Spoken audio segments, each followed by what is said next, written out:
Welcome back my YouTube channel Babita's ब्लगলৈ আপোনাক সকলোকে স্বাগতম জনাইছো। আজি মোৰ ৰেচিপিত আছে মাছৰ টেঙা জোল। এইকেইদিন যিহে গৰম পৰিছে সেইকাৰণে মাছৰ টেঙা জোল খোৱা যাওক বুলি ভাবিলোঁ।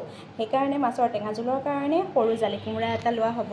জালি কোমোৰা এটা আৰু লগতে মানুহৰ পৰিমাণ অনুযায়ী আপোনালোকে মাছৰ পিচ কেইটুকুৰ ল'ব আৰু লগতে পিঁয়াজ এটুকুৰ সাধাৰণভাৱে দিয়া হ'ব ৰেচিপিটো তাত কোনো মছলা ব্যৱহাৰ কৰা নহ'ব। কোমোৰাটোৰ পৰিমাণ অনুযায়ী ল'ব আৰু আমাৰ মানুহ কম যে সেইকাৰণে আমি এটুকুৰে ল'ম। এটুকুৰ লৈ পেলাই সেইটুকুৰ বাকলি গুচাই মিহি মিহিকৈ কাটি ল'ম। মাছকেইটুকুৰ প্ৰথমতে ফ্ৰাই কৰি লৈছোঁ। ফ্ৰাই কৰি থৈ ল'ম। তেল দিয়া হ'ল, এতিয়া পাঁচফোৰণ দিয়া হ'ব। টেঙা জোলত বেছিকৈ মছলা ব্যৱহাৰ কৰা নহয় যে সেইকাৰণে পাঁচফোৰণখিনি দিয়া হ'ল। লগতে আপোনালোকে ইচ্ছা অনুযায়ী গোটা জিৰাও দিব পাৰে। আমাৰ গোটা জিৰা ব্যৱহাৰ কৰা হৈছে। তাৰপিছত পিঁয়াজখিনি দি দিব। এতিয়া ভাজিব অলপ সময়।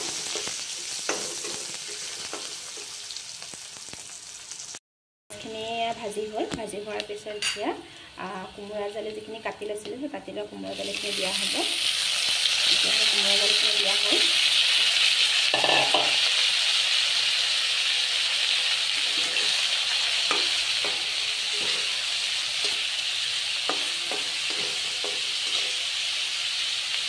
এতিয়া ইয়াত আপোনাৰ হালধি দিব লাগিব পৰিমাণ অনুযায়ী। হালধি আৰু নিমখটো দিলে হ'ব।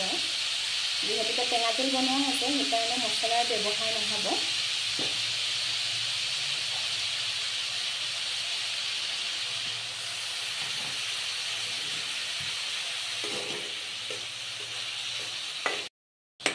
এয়া অলপ সময় ঢাকনি মাৰি দিয়া হ'ব। এতিয়া ভাজি লোৱা হৈছে। এতিয়া পানী দিয়া হ'ব। ভাজা হোৱাৰ পিছত আপোনালোকে ভাজি ল'ব অকণমান। ভাজি লোৱা হোৱাৰ পিছত আপোনালোকে অলপমান পানী দিব। পানী দি অলপ সময় উতলাব লাগিব। আপোনালোকে 2 মিনিটমান পানী দি পেলাই উতলাব। এতিয়া ঢাকনখন মাৰি দি অলপ সময় উতলিব লাগিব।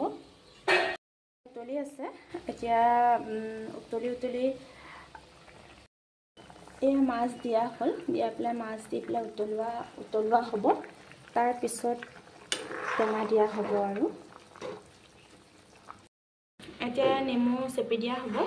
নেমু গিলাচ এটাত চেপি লোৱা হ'ব। চেপি লৈ পেলাই তাৰপিছত টেঙা তৰকাৰীখিনি দি দিয়া হ'ব। এই নেমু জোলখিনি চেপি লোৱা হ'ল। এতিয়া নেমু জোলখিনি দি দিয়া হ'ব।